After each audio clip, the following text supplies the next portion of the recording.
Another day, another sweatsuit. I have this sweatsuit in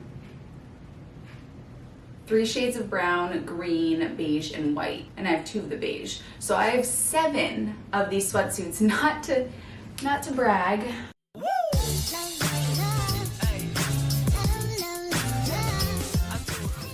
But if you know me, you know I thrive on structure and simplicity, so I don't have to think about what sweatsuit I'm gonna wear. This is my sweatsuit. I have 7 of them, 1 for each day of the week. Today is white. I'm gonna change out of them now.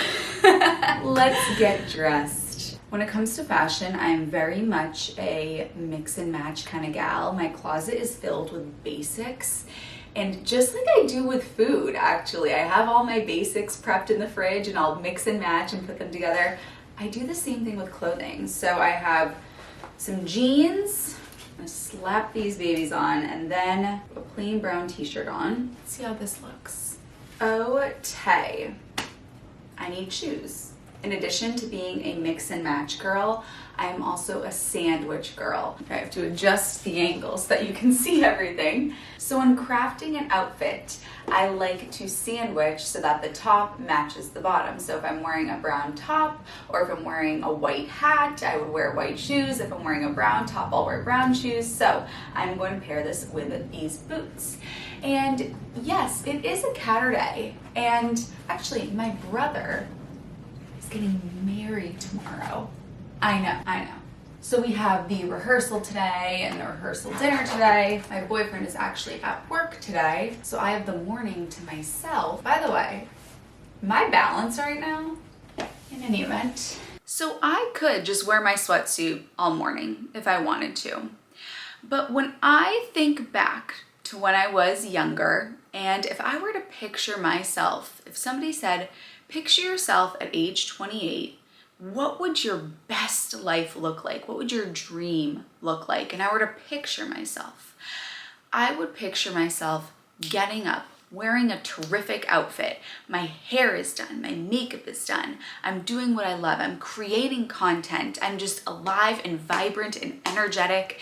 And me putting on this outfit makes me that. It aligns me with the person that I want to be. And there's going to be residual later on today when I'm around other people, because I had a morning of really acting like the person that I wanted to be and acting as my best self, my highest self, my most put together self, the version of myself that I am proud of. That's going to show up in my energy later today. So for you watching this video, put on an outfit that you love today. Do your hair, do your makeup, start feeling yourself. Act as if you are the person that you want to be and you already have it all figured out. There is a philosophy called acting as if, and we often put this version of ourselves that we want to be out on the horizon.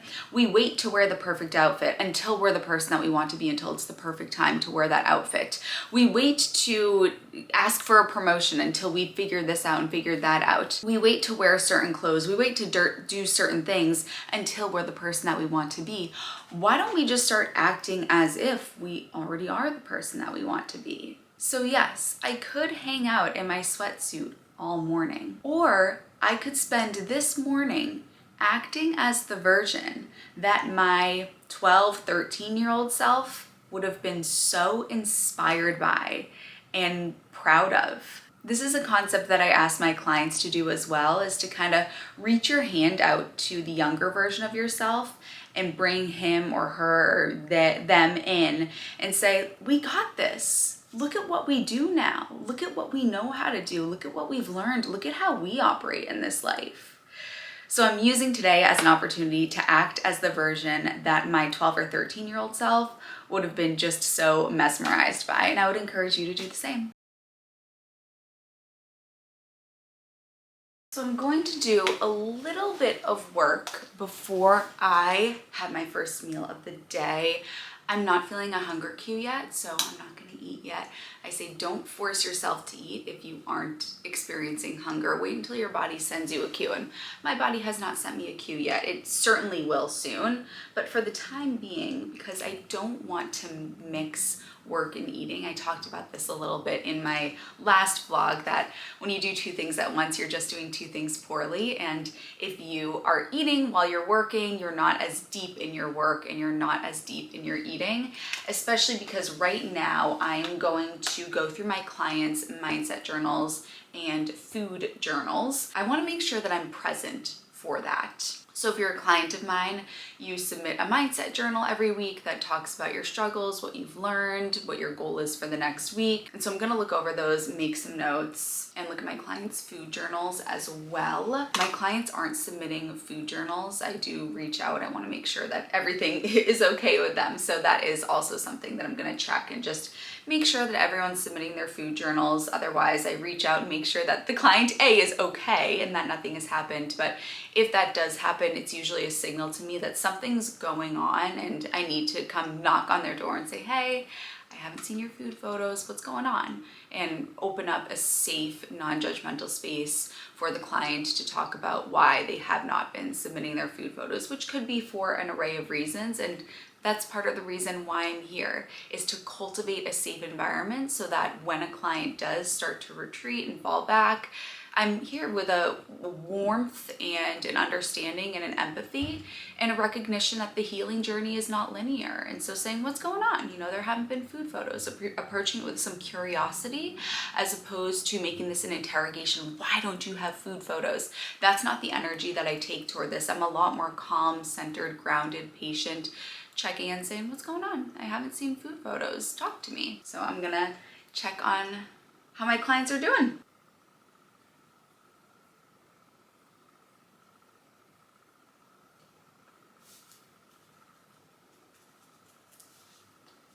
I usually do this on a weekday, not on a weekend, but because it's my brother's wedding and it's the holidays, my schedule has been a little bit funky. Really this whole month, since November, my schedule has just been a little bit funky. We've had something literally every single week. We've had something, we've been traveling, or there's been an event, there's been something going on. So that's why I'm doing this on a Saturday, which is a little bit funky, but 'tis the season, right? And actually, I literally, while I was just talking to you, just got a hunger cue. So that means that it is time for us to go eat. Let's do it. Of course, starting off with some B12. The vitamin B12, if you do eat a vegan or vegetarian diet, is an essential vitamin to supplement with because you're not going to get it from your diet. This is the supplement that I actually created because my clients, who are like my family, were asking for a supplement that I recommend, and I searched high and low, and all the supplements that I found were nasty. They had gelatin, which is animal bones and tendons and ligaments, which is all crushed up and created into gelatin, which then goes into supplements. They had sugar, they had oil, they were just nasty. And so I wanted to create a vitamin B12 that had no gross stuff in it, as it says on the label here. So as you can see, my vitamin B12 is no GMOs, no sugar, no oil, no gross stuff. It's just vitamin B12, and it's not throwing in a bunch of other vitamins that you don't need, which could cause a chemical imbalance. So I'm down the hatch. All right, supplemented. As I said, I got a hunger cue. I love getting hunger cues because hunger is a sign of health. A healthy body gets hungry. You know, when you're sick, you don't have an appetite. If you are healthy, you're getting hunger cues. When I was sick a few years ago with the you know what, I didn't get a hunger cue, and I was so sad because it meant that my body was unwell. I love getting hunger cues because it's a sign that my body trusts me enough to signal to me, hey, Emmy, we need some fuel. So I'm gonna respond appropriately. It is clean out the fridge day. I, as a minimalist, I am a 1 in, 1 out kind of gal. Even better is 1 in, 2 out. I do not like to grocery shop unless I have an empty fridge. It just overwhelms me to have so many things in the fridge and the pantry. Super overwhelming. So we are going to throw together a meal with what we currently have in the fridge. So in the freezer, I have these organic corn tortillas, and these ingredients are just spectacular.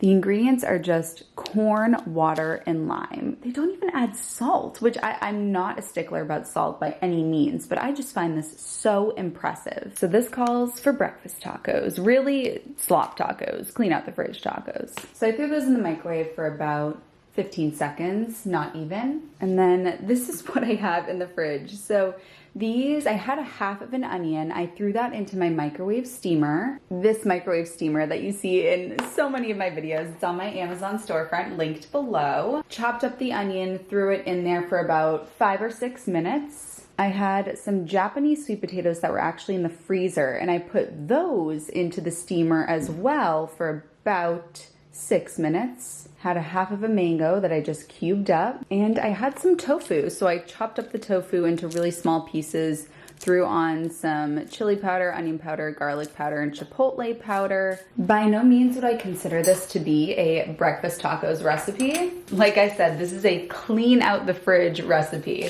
Tofu. Now, let's add the potatoes, because those are not the prettiest. I want the color to be on the top. I'm just gonna chop them up. You could do, I think most people would want to take the skin off. I'm actually going to keep the skin on. I love the skin. Skin is where the fiber is. I wish I had avocado or guac or salsa, but I don't have those because this is a clean up the fridge meal. But what I do have some hot sauce.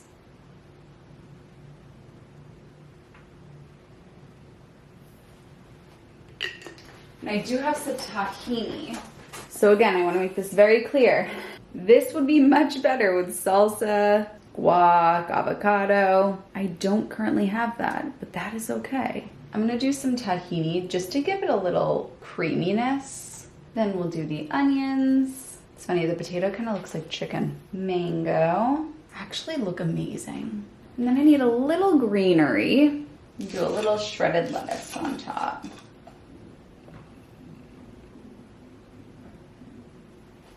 Finished product. How colorful and beautiful does this look? Also, pro tip, when you are making a meal, to make it more aesthetically pleasing, you want to focus on height. So you see how tall these are? That's what makes them look so yummy and delish. I always meditate and stretch for a minute before I eat. And I use the app Insight Timer. So all I do when I leave, it's a free app. I open it up, not sponsored, but I really should be. I click timer, and these are my settings. I don't like to do a guided meditation. I just like to do sounds. So I will meditate for a minute and stretch, and then we'll eat.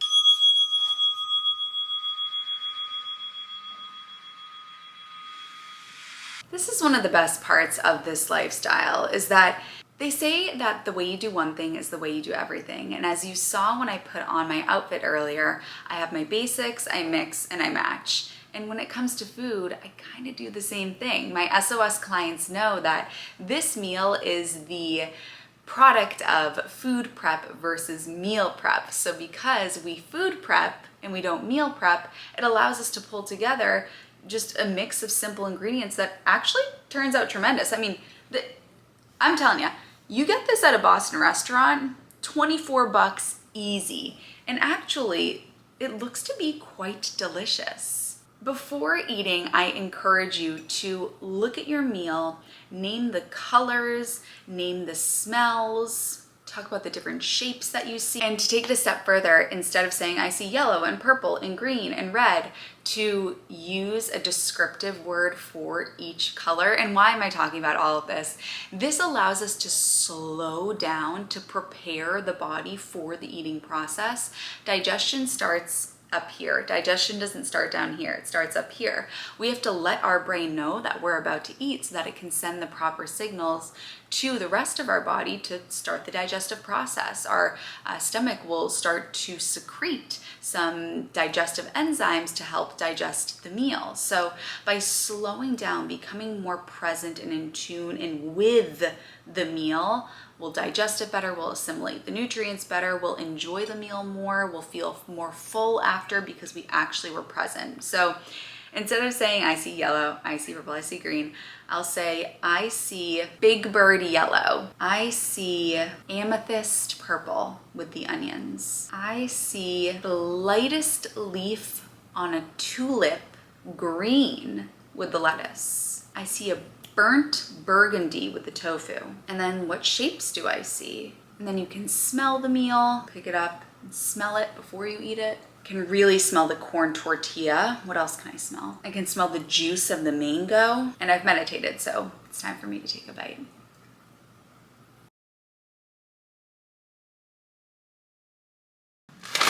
Just got a package and I'm very much hoping that it's my dress for the wedding, because if it's not, we're in trouble, because the wedding is tomorrow.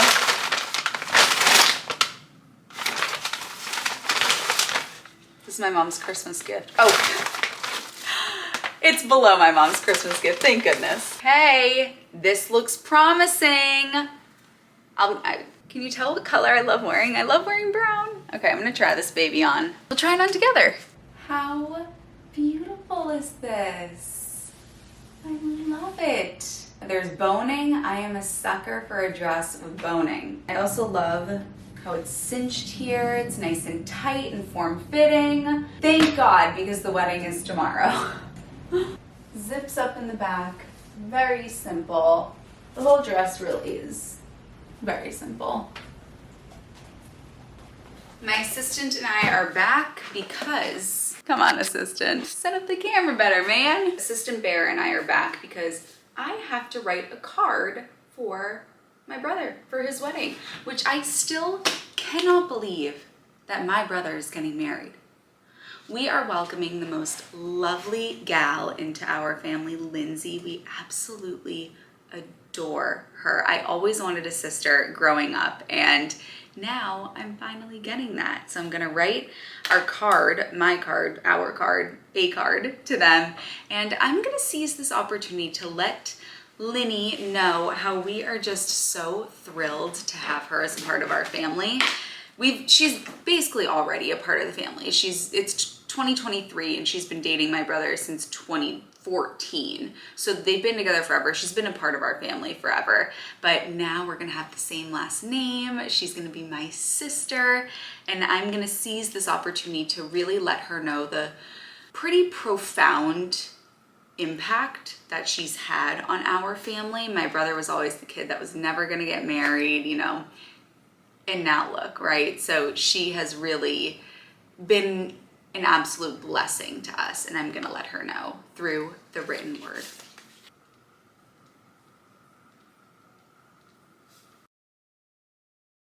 So a little bit earlier in this vlog, I was reading my client mindset journals, and a recurring theme that I noticed within the journals was my clients putting a lot of pressure on themselves to make the perfect decision for the holidays. Not sure if they should indulge, go off plan, have a cheat meal, a lot of mental gymnastics, a lot of buzz, a lot of food noise in their head about what to do. And the honest but mistaken way of thinking, which is that there is a perfect decision to make. The reality is there is not a perfect decision to make when it comes to what to eat on the holidays. There is no right or wrong decision. There's the decision that has the pros and cons list that makes the most sense to you at this point in your journey.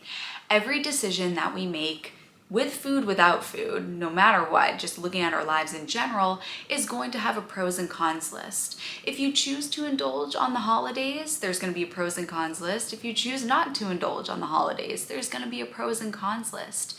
It's running the cost-benefit analysis, looking at the pros and cons list, and choosing the one that makes the most sense to you. So should you indulge on the holidays? Write out a pros and cons list. What if you don't indulge on the holidays? Write out a pros and cons list. Look at both of them and say, at this point in my healing journey, which decision makes the most sense to me at this time? I urge you to relieve yourself from the pressure of making a perfect decision. I say this to my clients very often who, when indulging on special occasions, can feel shame or guilt or feel like they've done the wrong thing or they've betrayed the program. I say to them, SOS is not a cult. SOS is not a religion, SOS being Slim on Starch, the Slim on Starch program and lifestyle. SOS is a foundation that you can build on top of. So I ask you not to stick to this every single moment of every day for the rest of your life and to never have a cinnamon roll on Christmas morning again. Instead, I want you to use SOS as your really strong foundation so that on the holidays, you can make a decision that you feel proud of and that you feel aligned with. So if you do choose to have a cinnamon roll on the holidays, you're not technically off plan. You're not automatically fouling. This is not a fumble. This is not anything that you're doing incorrectly. I want you to make a decision with intention from a place of groundedness and centeredness and inner peace. I don't want you to make an impulsive, compulsive decision that you don't feel aligned with, that you feel ashamed of after the fact. I want you to sit down, look at the pros and cons list, and ask yourself, which one makes the most sense for me at this point in my healing journey? Knowing that there is no perfect decision to make. There's gonna be pros and cons, no matter which decision I choose. And for every client that I work with, the best thing to do is going to be different for each and every unique client. And this is why I make it a collaborative effort. When I go on client calls this coming week, I know this is a conversation that I'm going to be having with a lot of my clients on calls this week is, what should I eat on the holidays? What should I have? Should I indulge? Should I not indulge? And it's great that I know my clients as well as I do so that I can counsel and advise them on the step that I think is best for them at this point in their healing journey, because there is no one size fits all answer to this lifestyle. It's important to recognize that wellness is not just the food that we eat. The food that we eat is a large part of this pie, but it's not the entire pie. It's just a piece of the puzzle. There is our social wellness, educational wellness, mental wellness, emotional wellness, spiritual wellness, work wellness. There's so many other factors of wellness that we have to take into account, especially around the holidays. You choosing to have a cinnamon roll on Christmas morning. Hi, Bear. Bear, come here. Come here. Come say hi, boo. You choosing to have a cinnamon roll with your family on Christmas morning could actually be contributing to your family wellness and your social wellness.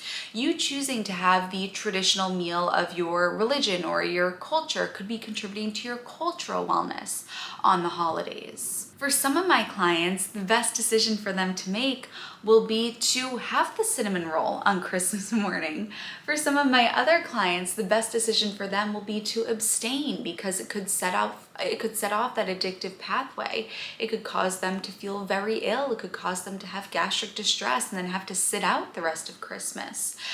I give you all of these different scenarios not to overwhelm you, but instead to have you appreciate that balance looks different for everyone. And what the best decision for you will be on the holiday is going to be different from what it will be for somebody else.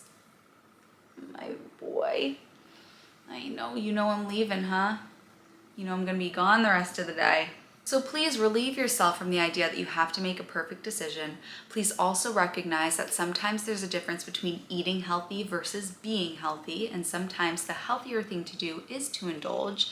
Please also recognize that what you do is going to be a unique decision from what your neighbor does or what somebody else that I'm working with does and what I do.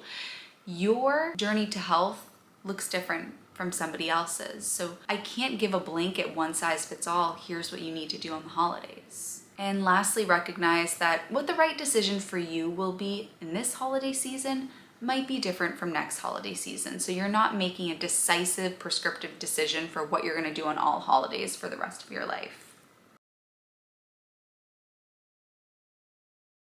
I'm gonna do an ab workout before I head out. I went on a run this morning. I always go on a run, and I do abs every day. Every weekday I do abs, but I missed this, like I said earlier in this vlog, this week has just been a funny week. It has not been a normal week, and so I need to do abs today on a Saturday, which I normally don't do, but I thought we would do them together, and I'm gonna be crazy and I'm going to keep my hair down, which is unhinged behavior, but I want to wear my hair down to the rehearsal. So, ab time. To make it very simple for myself, I do a 10-minute ab workout consistently 5 days a week, and I've done this for years at this point. The best workout plan is the one you can stick to, right? So I do 10 minutes and I do 1 minute ab exercises. I do 10 different ones, and I'll switch up the ones I do every day. So let's do them together. And again, normally my hair is up. Wow, this is a crazy angle. So to warm up, I usually will start out with crunches, just to warm up for a minute. And put my hands under my bum. Then I'll do leg drops. My hands under my bum.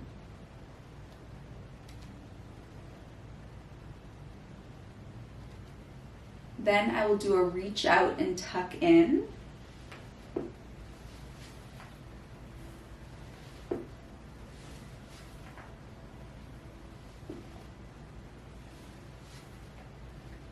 Bicycle kicks.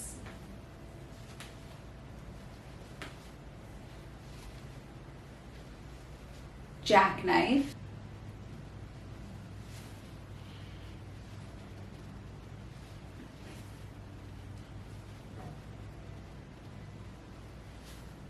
Left oblique crunches and right oblique crunches.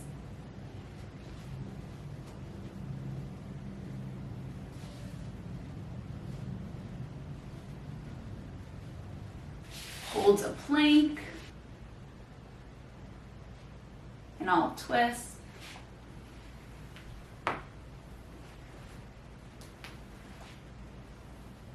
Okay, I did not break a sweat. I already showered this morning, so I can get dressed again. And I think my hair survived.